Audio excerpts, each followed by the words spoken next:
What's up, guys and gals? Welcome back to the Nerd Castle. Today in the world of indie games, we're going to be taking a look at a tactical cRPG called Edge of War.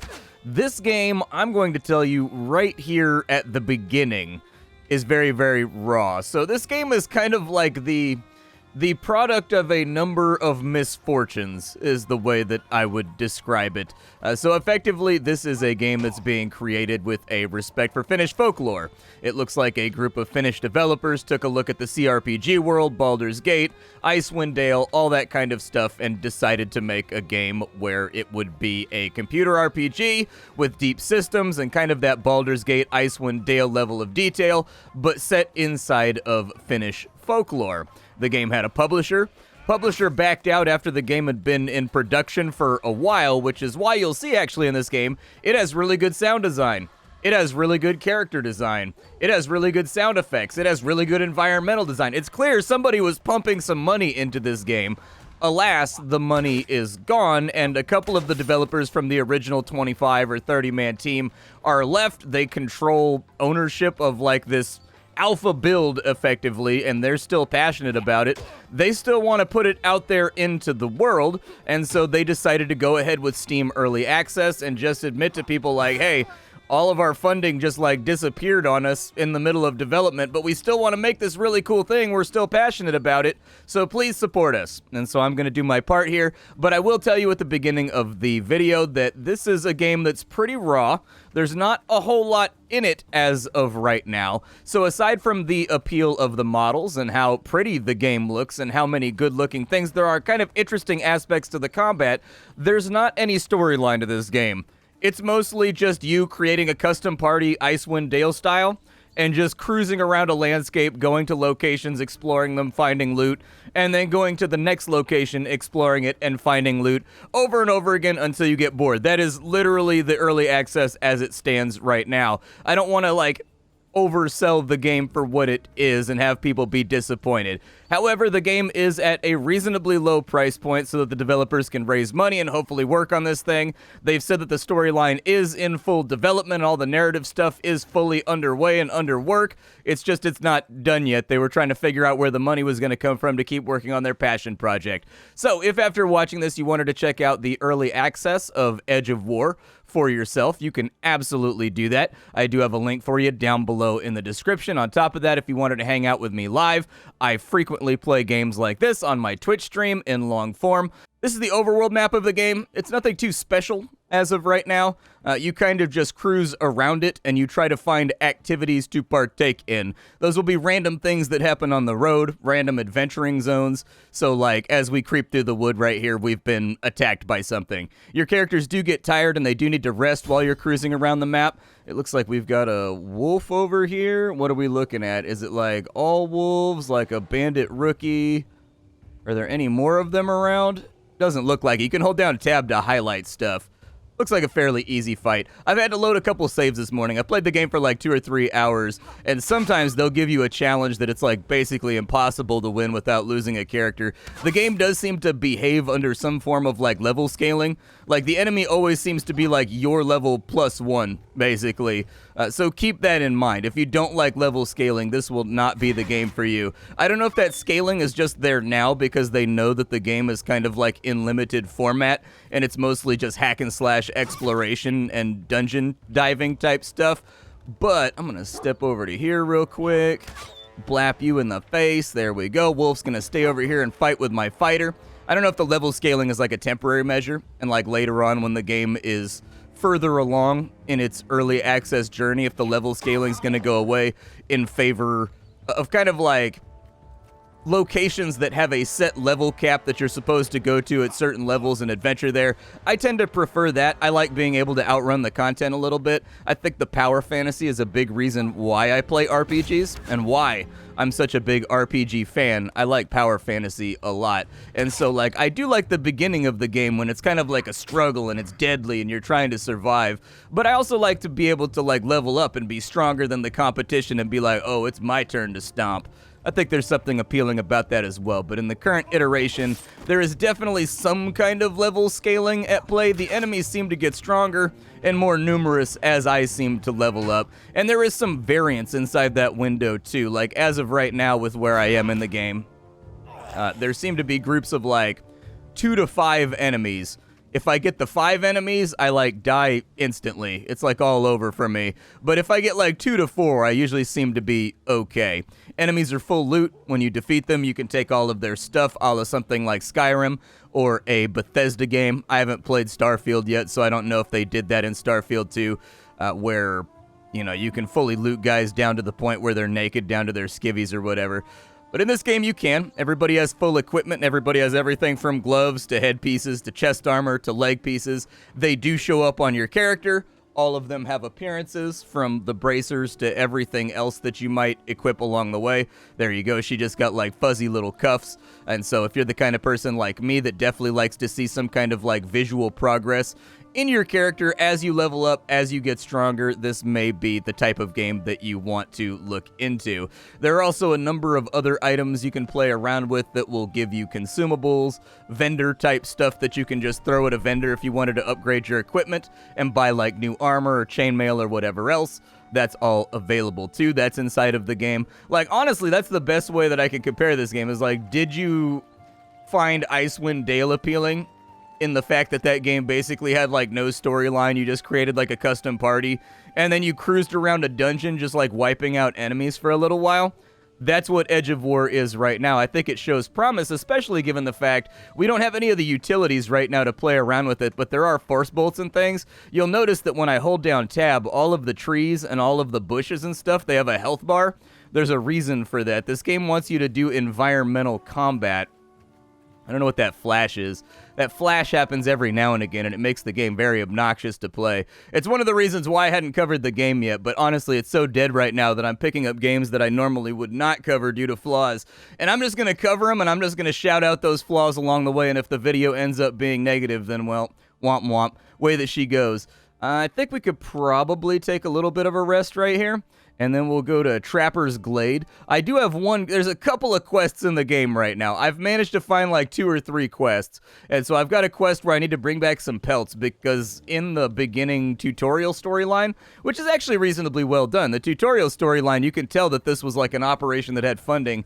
The tutorial operation, you are part of the military, so you're doing some kind of like mandatory military service or something like that that everyone has to do, and you've been assigned to the Wilderness Scouts, and so effectively your job is to cruise all over the wilderness and kind of just like solve problems and like fight fantasy monsters and like wipe out trolls and stuff like that so that the roads will be safe.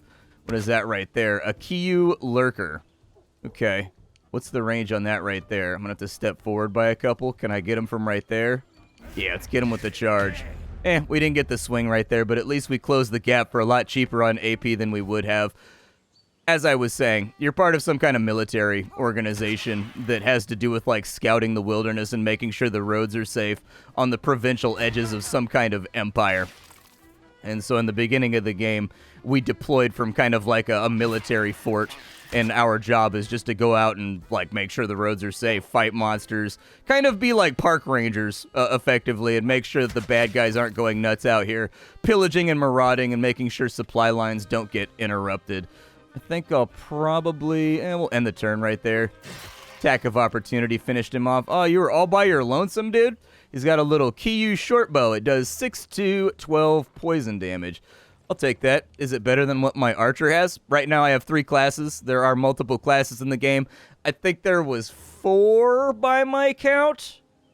I think there's 4 classes as of right now, and the game has an open form system where you can mix and match any of the classes that you want. Like every single level, character building's a little bit thin right now, but every single level you basically get a couple of points that you could put into stuff, and you are not limited on what you can put points into by class. If you want to take 5 levels of warrior, and then you want to take like 2 levels of caster, go ahead and do it. No one's going to stop you. But as of right now, it seems like I think there's 4 classes.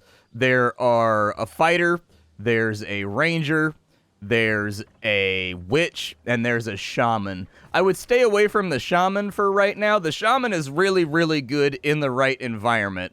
Unfortunately, the shaman is not crazy useful until you get other utilities that allow you to do stuff. So the shaman in this game has the same casting system that you would have seen in a title like Wilder Myth, where effectively a shaman uses the environment to cast spells. So if there's a patch of fire over here in the trees, they can invoke that fire, turn it into a dragon-shaped dart that flies at the enemy and kills them. Or if there's a poison puddle over there, they can reform it into like a slithering ooze that moves towards the enemy and consumes them. But if those environmental effects are not on the battlefield, the shaman is basically like useless. They're just a really bad fighter. And so I've been going for the witch right now until I have a little bit of money put together where I can buy consumables. There's lots of flasks and things in this game. There's things like Molotov cocktails and whatnot that you can throw that will put that fire on the environment, and then it'll spread, and then you can invoke and use that fire as much as you want during the course of combat in order to keep the shaman casting. But I opted to pick the shaman up like late, basically, because, you know, the witch is just better for right now. There's that flash again. I played around with just about everything to get rid of it. Hopefully it's not too disruptive to your viewing experience, but there's this white flash that happens all the time for me. It's probably a hardware thing would be my guess.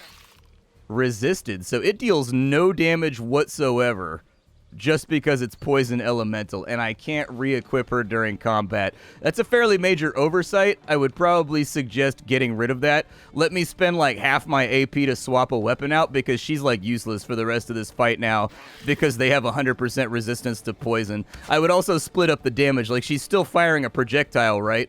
The enemy is still being hit with an arrow, right? So they should take damage from the arrow even if they resist all the damage that comes from the poison damage that's in there. Just my opinion. Just my observation right there. There are little details to this game that I think are promising. So, for example, characters that have bleed effects on them, they will limp and they'll kind of like hold their side like our character is doing right here. They will act wounded. If someone's poisoned while they're walking around the battlefield, they will retch and they'll gag and they'll emote like they're throwing up every now and again. There's kind of like these cool little effects in there that I've been a big fan of so far as I've seen the game. And so while I think this one is definitely really early on in its development cycle due to misfortune, like development misfortune, the other half of that is clearly the team that was working on this before all their funding vanished knew what they were doing, and they were making a game that had definitely a level of competency. Wow, dude, what is this guy's dodge chance? Good lord. Like, I can't seem to hit him. What? I'm beginning to doubt that 50% is actually my hit chance here. There's some damage, finally. I was going to say, we've swung like 7 or 8 times now at a 50% hit chance and have not hit a damn thing. I know that, like, I'm moving slowly into Gambler's Fallacy territory, but this is actually why I very much prefer things like XCOM, is because they silently add, like, +5 modifiers in the background to kind of, like, even out really, really extreme misfortune like that. I tend to like that kind of stuff. We'll loot that guy. Where'd the other one go? There he is. What do you have? A Kiyu club. Okay, we definitely don't want to use the Kiyu stuff right now because they are apparently like 100% resistant to it. Wait, did I just give her a bow? I did. Hold on. Give her that. And then we need her to go back to a normal short bow so that we can deal damage out here. We took more damage than I like. We do have abilities too. You can make campsites wherever you are if you want to. What is that right there? Doesn't look like a corpse. It's a treasure pile. We've got a disc of metal marked to represent. Is that like a coin that just goes into my financial? I was going to say, you start out broke in this game because, you know, you're a member of like whatever militia infantry they have that are scouting these areas. You don't really collect a paycheck. Although I do think that would be a cool mechanic, like as you accomplish certain tasks. So like, what if each road in between nodes had like a safety rating, and at the end of each month, the scouts battalion gets paid out a certain amount of budget based on how well their job is going, and you as a member of that, and also as the acting hand on the game world, making the roads safer and better, got like a percentage of that effectively. Let's continue exploring though. But yeah, it would be cool if you could get some of those things implemented. I haven't showed you the environmental destruction either, but in like the opening tutorial, there's an archway that's like got HP, and if you shoot it with a fireball or like an arrow, it'll crumble, and everything underneath it gets AoE'd and like dies instantly. It seems like they really want you to use those environmental effects. Maybe I should heal up my warrior guy.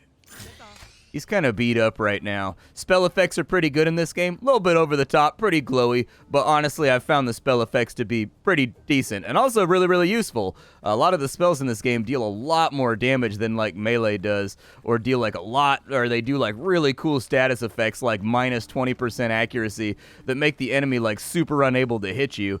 We've got a corpse over here. Oh, there's combat. Never mind. Where the bad guy? Oh, there's a little guy over there. I didn't even see him. All right, well, pelt him. There you go. You do store up AP in this game, so if you don't use all your AP on your turn, you can get more AP on your next turn. They've just been resisting all of my casts, so I'm going to guess that these little Kiyu dudes are kind of like impervious to magic. That's my estimate, is that they've got really high magical resistances. Unfortunate. Lots and lots of misses right there. Okay, 14 damage gone on out. Oh, we got a guy in the background going like, wah. He's doing like the Tuvon throat singing, man. That's how you know stuff's about to get legit. That's how you know it's about to get hyped up in here. We've got a gold necklace, which is worth 50 bucks. We've got a moldy bread. We've got a couple of coins right there.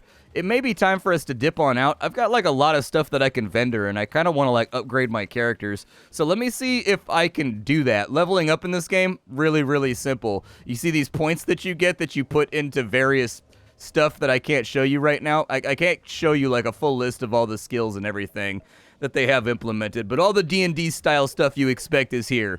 Persuasion, intimidation, perception. All of those D&D influence checks are here. Whether or not they are all used inside the confines of the game yet, I can't really tell you. There hasn't really been any dialogue in which to do, I guess, like checks inside of.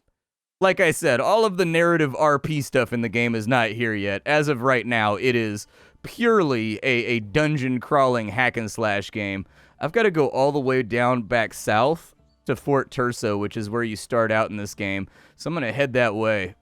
Uneventful trip back to Fort Terso. Went perfectly fine. Actually expected to have to do like 3 or 4 combats that were off screen during the course of my return here, but nope, we're good. Let's go ahead and cruise on in, and in Fort Terso, we'll see if we can find some equipment, some stuff that we can do a little bit better. Quartermaster Valta is over here, so we'll go ahead and talk to this guy. Bundle of twigs is in front of you. The man is painfully thin, and his limbs jut out at odd angles. That's okay. He's just been on like that struggle diet, man. Sometimes times get rough. Sometimes you gotta drop a couple pounds. It is what it is. I will sell you one of those. Now that I've got everything sold on up, let's go ahead and trade it on out. We've got 145 gold to play with right there. A little bit of a spacing problem with the text and also the PNG, or like the transparency they're using for the money. Definitely going to want to get that fixed right there. It's little software gore things like that I look for before just about everything else. What can I afford? We've got some leather pants. Yeah, we can rock star it up. Do we have any shields or anything inside of here? Because my guy is like sword and board. So I would love to have some shield out here. Let's go ahead and get a large shield. We're going to go ahead and get some leather pants. Because why not, dude? I'd like to have perma swamp ass from now on. We'll probably grab a hat. And that's all of our money. We're broke again. We're super, super broke again. However, the hats will be nice for these characters over here. The portraits in the game do update when you put equipment on and whatnot. My guy's got like a new Shanka that I found on a dead guy, but we'll go ahead and add some pants onto him. I'm trying to get his armor rating up to like an absurd level, and then we'll give him like a offhand shield right there. Yeah, that's the good stuff right there. There we go. That's what I'm talking about. I haven't found, like, the best thing that I've found so far for my characters is padded armor like Gambeson's or whatever, and so I'm hoping we'll find something a little bit danker further on down the line, but it hasn't happened yet. We definitely want to put some... I didn't realize that I had grenades on me. Grenades are good. You guys got any new recruits that I can take? You can talk to this guy over here, and he'll let you recruit random people in case your party members die or whatever. We're running low on numbers. Got anybody that can join? There we go. Let me get a fourth guy here.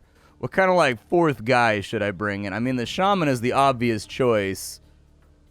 I actually think that, like, the shaman-hunter combo would probably be smarter. So there's, like, a spirit pull right there. Arrow of Veki. Okay. Shaman warrior. This girl's a grenadier right here, so we'll take her. That sounds good. There's only a couple races in the game right now. There's like these little demon-looking guys, like these goblin-looking guys. There's humans, and then there's also like moose folk. They're like giant moose guys that have like antlers and stuff. And so anyways, there's a couple of races, but nothing too wild and crazy. We're definitely going to have to get her equipped out a little bit better. So she had a shaman hunter combo. She doesn't have any ranged abilities though. We'll see if we could pick up a bow for her while we're like adventuring or whatever. Seeing as I picked up a level up too, I'm gonna edit this back in so you can see what a level up looks like. In the original recording, I never got a level up, but I've decided I'd play a little bit, get a level up, and show you what the character development looks like.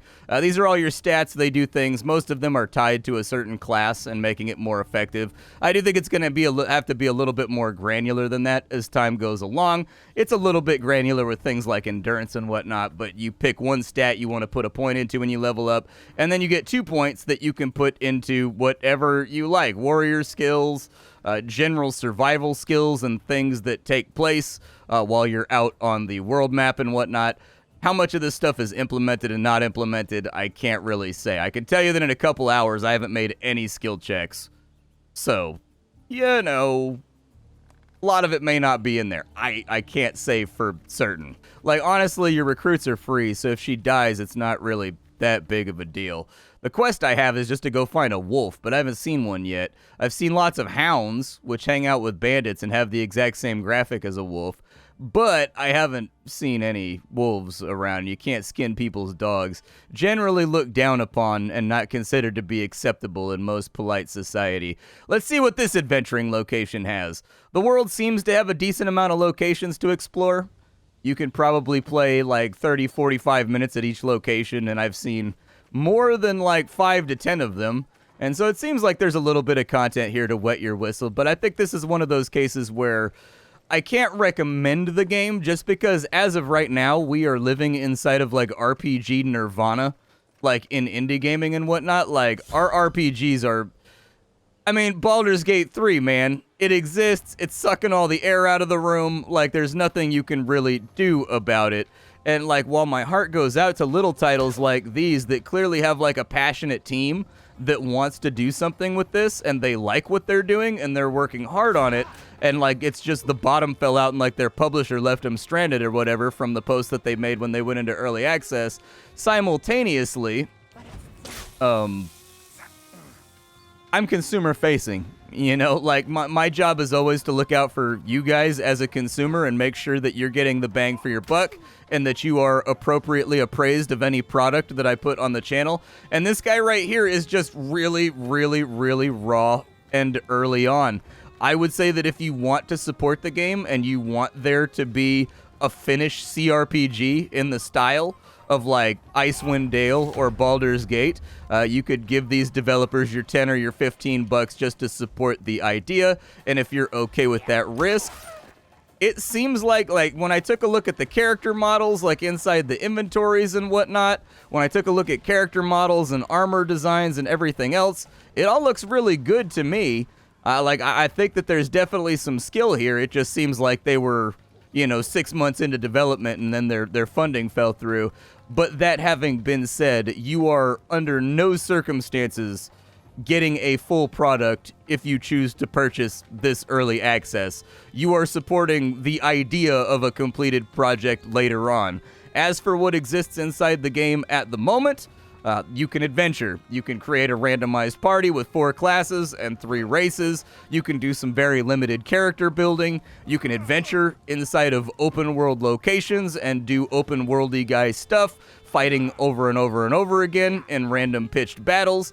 And if that sounds like hack and slash fun to you and you're not going to be disappointed, by all means, feel free to go for it and back the idea. But for me right now, I think I'm going to wait and see what happens to the game as development continues along and watch to see the burn rate and like how fast they're putting out updates and things of that nature before I would sign on the line and say that this is one of those games that's Nerdcastle approved and I think you should all check it out right now. I like the character models. I love the music. I like the sound design. I think a lot of things are right with this. But seeing as they've gone through a long bout of things going wrong with their development, I hate to pile on to that misfortune by being like, I don't recommend it. But the facts are what the facts are. This is an open world hack and slash game with slightly repeatable content for right now that you're going to play for a couple hours till you get bored. And then you're going to be waiting for like storyline implementations and big changes to come to the overall hierarchy of the game. If you're okay with that, go for it. If you're not okay with that, then yep, this is going to be one of those ones you probably want to just put on the wish list and wait and see what happens to it as time goes along. My name is Splattercat. I sift through the pile to find what's worthwhile in the world of indie games every single day so that you don't have to. Today up on the chopping block, we were checking out a title called Edge of War. A game that's setting itself up to be like a Finnish open world party-based tactical RPG. I will see you all tomorrow with something hot and fresh off the old indie skillet. But up until then, I think it's time for me to go. Bye, folks.